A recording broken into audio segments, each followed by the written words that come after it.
तो क्या सिबलिंग जो बर्ड्स होते हैं वो ब्रीड कर जाते हैं, सरवाइव कर जाते हैं, या मसला होता है उनमें?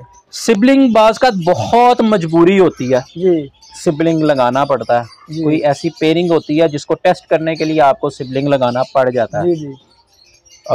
मेरा ख्याल है 5 सालों के अंदर, 4-5 सालों के अंदर मैंने कोई एक दफ़ा ही सिबलिंग लगाया। ये आप टेस्ट ब्रीड करते हो इससे? उसमें ज़रूरत पड़ जाती है बाज़ का, आपकी ऐसी टेस्ट ब्रीडिंग करनी है जो वो बर्ड आपके पास मौजूद नहीं है। सही है। तो आपको सिबलिंग भी करनी पड़ जाती है, लेकिन वो फिर एक आध क्लच ही होता है। ठीक है। उसमें फिर मसले मसाइल आते हैं जी। उसमें साइज छोटा हो जाता है, उसमें सर्वाइवल इस तरह से नहीं होता जी जी। ये सारी चीजें फिर फेस करनी पड़ती हैं। बर्ड भी प्रोड्यूस नहीं होता, क्वालिटी बर्ड भी प्रोड्यूस नहीं होता जी। अदर देन रिकमेंडेड नहीं है, करवाना नहीं चाहिए, सिबलिंग नहीं करवाना चाहिए। कोशिश करें जितनी दूर दूर तक आप चेंज कर सकते हैं, लाइन को चेंज करके यूज करें जी जी। तो बड़ा अच्छा रिजल्ट आता है, कोई इशू नहीं आता। बिस्मिल्लाहिर्रहमानिर्रहीम। अस्सलाम वालेकुम दोस्तों, कैसे हो आप सब? उम्मीद करता हूं कि आप सब खैरियत से होंगे। मैं हूं मुदस्सर और आप देख रहे हैं मेरा YouTube channel short business idea. तो दोस्तों, अगर आप इस चैनल पर नए हैं, चैनल को सब्सक्राइब कर लें और वीडियो को लाइक और शेयर जरूर करें और बेल की नोटिफिकेशन को ऑन कर लें ताकि आपको हमारी हर नई आने वाली वीडियो का नोटिफिकेशन बर वक्त मिलता रहे। अस्सलाम वालेकुम सर। वालेकुम अस्सलाम, क्या हाल है सर? ठीक ठाक हैं? ठीक ठाक भाईजान, आप सुनाएं? अल्लाह का शुक्र। भाईजान, सबसे पहले तो हमारे व्यूअर्स को अपना तारफ करवाइए। जी, मेरा नाम है Zaheer Malik, media manager of PLF। PLF एक सोसाइटी है, प्लेटफॉर्म है जो कि लव बर्ड की प्रमोशन के लिए जो है वो काम कर रहा है। तो ये जो बर्ड हैं लव बर्ड, इनमें क्या क्या जो है बीमारियां आती हैं? लव बर्ड में जी मेरे पास ना एक सोकड़े के अलावा कोई बीमारी नहीं आई आज तक। ठीक है, माशाल्लाह। और सोकड़ा भी एक दफ़ा समझ लें कि मेरी कोई गफलत कह लें आप, पहला सीज़न था तो मुझे इस तरह से पता नहीं था। सॉफ्ट फूड मैंने उस वक्त तो पूरा साल में देता रहा, उसमें भी बरसात में भी देता रहा, कोई इशू नहीं आया। नेक्स्ट ईयर मैंने जो है बरसात में बंद कर दिया। अब वो क्या हुआ कि मैंने बिल्कुल मौके भी बंद कर दिया, बिल्कुल स्टॉप कर दिया एकदम से। तो बिल्कुल स्टॉप नहीं करना चाहिए, उसको स्लोली कम करना चाहिए जी। कम करके आप बरसात के अंदर जो है, जहाँ पे आपका सॉफ्ट फूड 2-3 घंटे पड़ा रहता है, आप आधा घंटा रख लें जी जी। बर्ड को आदत है, बर्ड आधे घंटे के अंदर आपका सॉफ्ट फूड खत्म कर देगा। ठीक हो गया। या आधे घंटे में, पौने घंटे के अंदर उसने जितना खा लिया जी, ठीक है, बाकी आप रिमूव कर दें। ठीक हो गया। तो बिल्कुल उसको खत्म ना करें, बर्ड उससे भी स्ट्रेस में चला जाता है जी जी। तो अदर देन कोई इशू नहीं आएगा। वैसे बर्ड के अंदर अगर आपने वेंटिलेशन रखी हुई है जी जी, तो बर्ड में कोई बीमारी नहीं आती। ठीक हो गया। पोल्ट्री में आती है, लव बर्ड के अंदर कोई बीमारी नहीं आती अगर आपने SOPs का ख्याल रखा हुआ है जी जी। और आप जो है ना वेंटिलेशन प्रॉपर दे रहे हैं, बेहतरीन वेंटिलेशन दे रहे हैं। ठीक हो गया। तो वेंटिलेशन कुछ लोगों ने ना खिड़कियां बना के की होती है, वो बड़ी बेहतरीन है जी जी, लेकिन सिर्फ और सिर्फ खिड़की ही काम नहीं आती, एग्जॉस्ट बहुत जरूरी चीज है। सही बात है। आपका जो है ना ह्यूमिडिटी लो भी होती है सीजन के अंदर, तो एग्जॉस्ट हो तो आपके पास डेड इन शेल नहीं होता जी। और ह्यूमिडिटी बहुत हाई भी हो और आप तो फिर भी आपके पास डेड इन शेल नहीं होता जब आपकी वेंटिलेशन अच्छी होती है जी। सर्दियों में भी गर्मियों में भी, तो वेंटिलेशन बड़ी इंपॉर्टेंट है। और दूसरा, जब आप किसी के पास से बर्ड लेकर आए हैं तो पहले उसको SOPs करें, उसके आप उसको क्वारंटीन करें जी। जब आप क्वारंटीन करेंगे तो आपको इंशाल्लाह ऐसा मसला नहीं आएगा। बर्ड आपको क्वारंटीन में शो कर देगा कि मैं बीमार हूँ या मैं बिल्कुल ठीक हूँ। फिर कौन इसका स्प्रे करें, कुछ चीज़ें हैं जो है ना वो यूज़ करें, तो इंशाल्लाह कोई ऐसा मसला नहीं आता जी जी। तो इसमें सफाई जो है कितना मैटर करती है? बाज जो होते हैं ना सेटअप, उनमें बहुत गंद पड़ा होता है, वो जल्दी सफाई नहीं करते, तो सफाई कितना मैटर करती है? सर, सफाई निस्फ़ ईमान है। हाँ जी, बेशक। तो सफाई तो हर चीज़ में बड़ी इंपॉर्टेंट है जी। तो इसी में भी इम्पोर्टेंट है। जब सफाई नहीं होती ना तो उसमें एक मामला ये होता है कि आपकी आई इन्फेक्शन बहुत ज़्यादा हो जाती है। आई इन्फेक्शन आता ही जब ट्रे के अंदर आपकी ड्रॉपिंग्स पड़ी रहती हैं जी, तो जो है ना ये मामला आता है। अब तो अल्हम्दुलिल्लाह पाकिस्तान बड़ी मेहनत कर रहा है और बड़ी तरक्की कर ली है। एवियन लेबॉर्ट्रीज भी जो है ना वो उन्होंने भी अपना एक क्लिनिक स्टार्ट कर दिया, बड़ी अच्छी सर्विसेज दे रहे हैं। मेरा ख्याल है अगर कोई ऐसी मोर्टेलिटी या कोई एक्सपायरी आती है तो अपना बर्ड आप जो है ना वो डिस्कार्ड करने की बजाय आप उनको दे के उसको प्रॉपर चेक करवाएं कि आपके शेड में प्रॉब्लम क्या चल रही है, ना कि आप टोटके करते रहें। टोटके ही होते हैं। बिल्कुल ऐसे ही। तो आप क्योंकि प्रोफेशनल लोग मौजूद हैं जी, तो अपनी एवरी भी डिसइंफेक्ट करवाएं। वो तो अब सर्विसेज दे रहे हैं आपको, घर आके भी आपकी एवरी डिसइंफेक्ट कर रहे हैं। मेरे पास ये इधर सर्टिफिकेट देखा आपने, रिसेंटली मैंने करवाई है, अल्हम्दुलिल्लाह उन्होंने आगे मुझे कहा है कि यार आपका सेटअप बिल्कुल माशाल्लाह ओके है, अल्हम्दुलिल्लाह बेहतरीन है, लेकिन वो एक होता है ना मेंटली सेटिस्फेक्शन हो जाती है, एक सर्विस है, आप उससे फायदा उठाएं, आप बिजनेस कर रहे हैं तो उसको बिजनेस के तरीके से करें, प्रॉपर SOPs के साथ करें, तो बहुत इंपॉर्टेंट है सफाई। तो क्या भाई हमें डिवॉर्मिंग करवानी चाहिए या नहीं? बिल्कुल करवानी चाहिए जी, बिल्कुल करवानी चाहिए, क्योंकि बर्ड को नहीं पता कि वो क्या खा रहा है जी। बर्ड ड्रॉपिंग को भी खाता है, बर्ड ट्रे गंदी में भी रहता है, बर्ड जो है ना वो बर्ड को माइट्स भी लगती हैं, वर्म्स भी लगते हैं जी जी। तो वो मेरा ख्याल है 2 दफ़ा साल में लाजमी अगर करवानी चाहिए, अगर नहीं तो 2 दफ़ा करवा रहे, वैसे तो रिकमेंडेड हर 3 मंथ्स के बाद है जी। अगर आप नहीं करवाते तो एटलीस्ट सीजन स्टार्ट होने से पहले लाजमी और सीजन खत्म होने के बाद 1 दफ़ा लाजमी करवाएं, और इससे आप फील करेंगे आपके बर्ड की हेल्थ, बर्ड जो खाएगा वो उसको लगेगा जी जी, वो वेस्ट नहीं होगा, तो वो बहुत इम्पोर्टेंट है। और माइट्स का ट्रीटमेंट भी बहुत इम्पोर्टेंट है, आपको सीज़न स्टार्ट करने से पहले करना चाहिए। अगर आप वो करते हैं तो आपकी मोर्टेलिटी वैसे 50% कम हो जाती है सिर्फ माइट्स का ट्रीटमेंट करने से जी। तो सर प्लियोमा वायरस है एक, वो क्या चीज़ है और बर्ड्स को क्यों होता है वो? देखें जी, प्लियोमा वायरस जो है ना वो मुझे उसका ऐसे इतना एक्सपीरियंस नहीं है जी, ठीक है, वो तो एक प्रोफेशनल डॉक्टर ही बता सकता है जी। लेकिन जो अब तक हमने देखा है, जो रिसर्च हुई है उसमें यह है कि उसका कोई एक इलाज नहीं है जी, वो सेम एज इट इज जैसे कोविड है जी, कोविड से भी कोई 10 गुना ज्यादा खतरनाक वायरस है।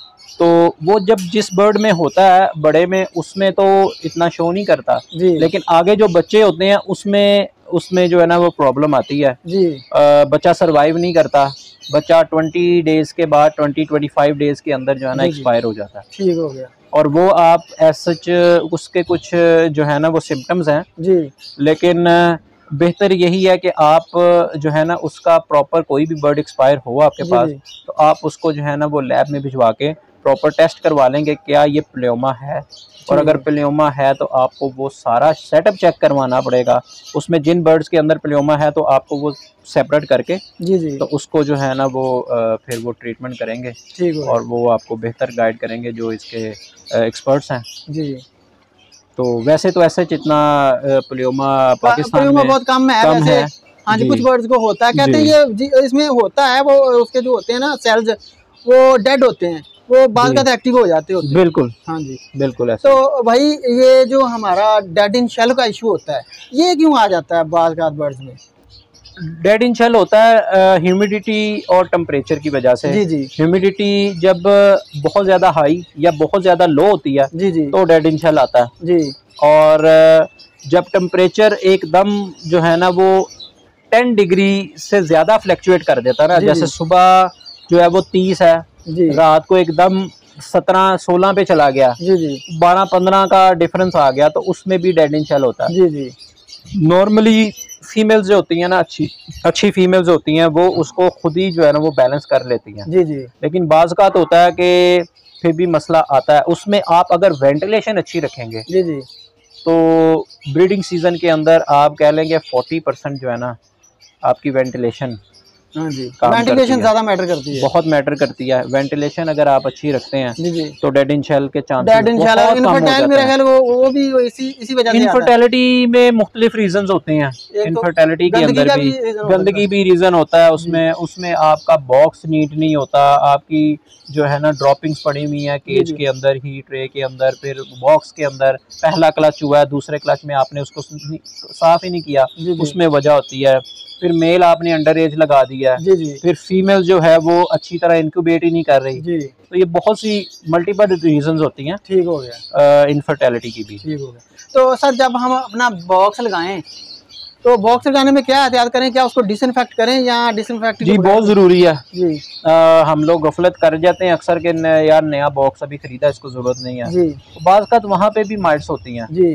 तो जब भी बॉक्स लेकर आए विरकॉन सैगवान का स्प्रे करें, किकर का बॉक्स है तो आप उसको उस पानी के अंदर डिप करें, फिर उसको धूप लगवाएं जी, तो उसी से भी जो है वो माइट्स वगैरह सारा कुछ जो है ना ख़त्म हो जाएंगी। ठीक हो गया, और फिर उसको लगाएं। तो सर हमें मैक्सिमम अपने बर्ड से कितने क्लच लेने चाहिए? सर ये तो डिपेंड करता है बर्ड के ऊपर, बर्ड के सही है, और ब्रीडर के ऊपर जी। मेरी वैसे अपनी जो रूटीन है ना, 3 क्लच जी ही लिए जाते हैं। कुछ ऐसे बर्ड्स होते हैं जिनसे 4 क्लच भी, कुछ ऐसी मुटेशंस के बर्ड होते हैं जो कि एक्सपेंसिव होते हैं जी और लिमिटेड होते हैं, तो उसमें कुछ 4 क्लच ले लेते हैं। जी मोस्टली मेरे पास तो 3 पूरे होते हैं मुश्किल से, जी जी क्योंकि मैं बॉक्स इतनी जल्दी नहीं लगाता। ठीक हो गया। मैं बॉक्स लगाता हूँ अक्टूबर के एंड पे या नवंबर के स्टार्ट पे, ठीक हो गया। और गर्मी आ जाती है बड़ी जल्दी। हाँ जी सही बात अभी है। मेरे बॉक्स उतरना शुरू हो गए हैं। हाँ जी ठीक है, जैसे जैसे फ्री होते जा रहे हैं बॉक्स रिमूव होते जाएंगे। जी तो आप अगर अच्छी डाइट दे रहे हैं तो 4 क्लच भी आराम से आप ले सकते हैं, जी और 4 क्लच इनफ होते हैं हेल्दी। अगर क्लच आपने लिए हुए हैं तो मेरा ख्याल है 3 भी इनफ हैं, 4 तो एक्स्ट्रा ऑर्डिनरी हो जाता है। जी पोस्टर यूज़ कर रहे हैं तो आप, नहीं तो उससे ज़्यादा लेंगे तो वो बर्ड जो है ना वो फिर हेल्थ पे इफ़ेक्ट आता है। जी फिर वो उस तरह से आपको ब्रीड भी नहीं देगा, उस तरह से वो साइज़ भी नहीं आएगा, क्वालिटी भी नहीं आएगी। वो किसको देंगे, कहाँ बेचेंगे, वो सारे मसले मसाइल के साथ हैं। तो सर क्या आप एग्स वगैरह फोस्टर करते हैं या चिक्स फोस्टर करते हैं आप?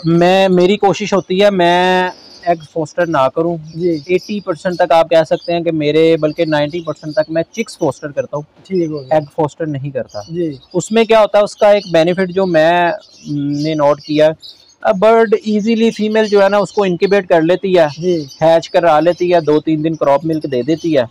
उसके बाद करता हूँ तो उसको एक टाइम मिल जाता है, उसका साइकिल पूरा हो जाता है, उसको थोड़ा सा ना वेट मिल जाता है, रेस्ट मिल जाती है। वो फिर जब दोबारा लेइंग पे आती है तो वो थोड़ी सी हेल्थ वाइज सही हो चुकी होती है। बशर्ते कि आप वो अंडा देती जा रही है, आप अंडा उठाई जा रहे हैं, अंडा दे रही है, अंडा उठा रहे हैं और उसको रखते जा रहे हैं, तो उसमें बर्ड की हेल्थ जो है ना वो खराब होगी, बर्ड का साइकिल भी डिस्टर्ब हो जाएगा।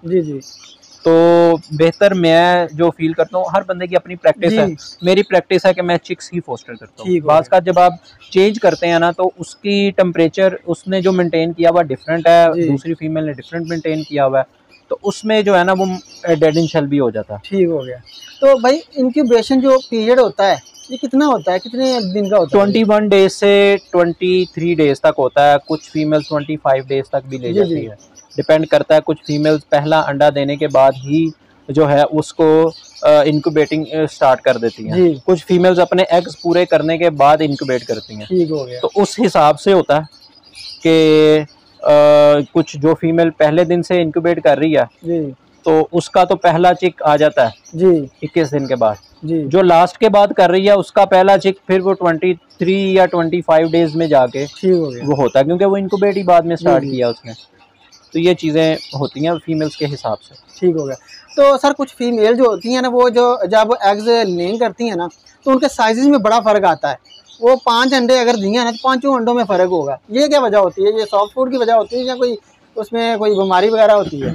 ये मोस्टली कैल्शियम डेफिशिएंसी भी होती है। ठीक हो गया। अंडों का लेना देना ना वो कैल्शियम से बहुत ज़्यादा है जी, कि आपने दिया है उसने पहला अंडा, बाज़ का तो पहले क्लच के अंदर भी फीमेल का अंडा छोटा होता है। ठीक हो गया। वो अभी स्टार्ट होता है फीमेल का, उसके बाद बाज़ कुछ क्लच में ऐसा होता है कि डेफिशिएंसी हो जाती है, लास्ट क्लचेस के अंदर भी होता है, अंडे छोटे हो जाते हैं जी, क्योंकि वो आप उसकी न्यूट्रिशन पूरी नहीं कर रहे। हम लोग क्या करते हैं, पहले 2 क्लच में बड़ा तुन के डाइट देते हैं जी, तीसरा क्लच आता है, चौथा क्लच आता है, हम भी थक जाते हैं, हम कहते हैं यार उनको माल है, लो उसको कम कर देते हैं। होना तो ये चाहिए कि 3rd क्लच के अंदर उसकी ज्यादा एफर्ट लग रही है, वो डबल कर दें, उसको ज्यादा डाइट दें, क्योंकि अब उसने आप उससे एक एक्स्ट्रा मांग रहे हैं, तो आप उसको एक्स्ट्रा पे करना पड़ेगा। तो वो हम लोग उन चीज़ों का ख्याल नहीं रखते, वो सारी चीज़ें बड़ी मैटर करती हैं जी। तो चिक्स जो है वो कितनी दिन में सेल्फ होता है? चिक्स जो है ना बॉक्सेस का भी बड़ा हिसाब होता है। ठीक है। जो कि एक होता है रेडियो शेप बॉक्स, हाँ जी, उसके अंदर अगर आप ब्रीड ले रहे हैं तो 36-37 डेज का बच्चा जी बाहर आके फीमेल मेल के साथ बैठना शुरू कर देता है। 40 डेज में वो खाना स्टार्ट कर देता है और वो 43 डेज 45 डेज के अंदर सेल्फ हो जाता है। ठीक हो गया। जो दूसरा बॉक्स होता है वर्टिकल जो होता है उसके अंदर जो है ना वो 45 में सेल्फ तो हो जाता है बाहर, वो 40 डेज के बाद बाहर आना शुरू होता है, 43-44 डेज के अंदर जी जी। तो उसमें है मैं जो चिक्स अलहदा करता हूँ, कोई भी बॉक्स हो, वो 50 डेज के बाद 50 से 55 डेज के अंदर जी चिक्स को जो है वो सेपरेट करता हूँ। ठीक हो गया। तो हमारा जो चिक्स है वो सेल के कब काबिल होता है, उसको हम सेल्फ होने के बाद सेल करें या पहले भी सेल कर सकते हैं? नहीं, उसको सेल्फ होने के बाद भी आप एटलीस्ट कोई है ना 1 वीक तक मिनिमम आप अपने घर पे उसको रखें। ठीक है। उसको देखें, वो स्ट्रेस में आता है जब वो फीमेल मेल से अपने पेरेंट्स से अलग होता है जी, तो वो खाना स्टार्ट करता है, फिर वो खाएगा, आप देखें, उसको नोट करें, यार ये खा रहा है, बिल्कुल ठीक है, बर्ड अब जा सकता है किसी की तरफ, जी, आप ट्रैवल करवा सकते हैं जी। फिर 8 से 10 दिन के बाद आप उसको जो है ना वो ट्रैवल करवाएं, आप उसको किसी को सेल करें ताकि आगे जाके जो है ना एक्सपायरी का इशू ना आए। जी जी। तो मेरा रिकमेंडेशन तो यही है कि आप एटलीस्ट 10 दिन जो है ना उसको पहले अपने पास सेपरेट करके जी उसको आप डाइट दें। 10 दिन के बाद आपने किसी को देना तो आपने। ठीक।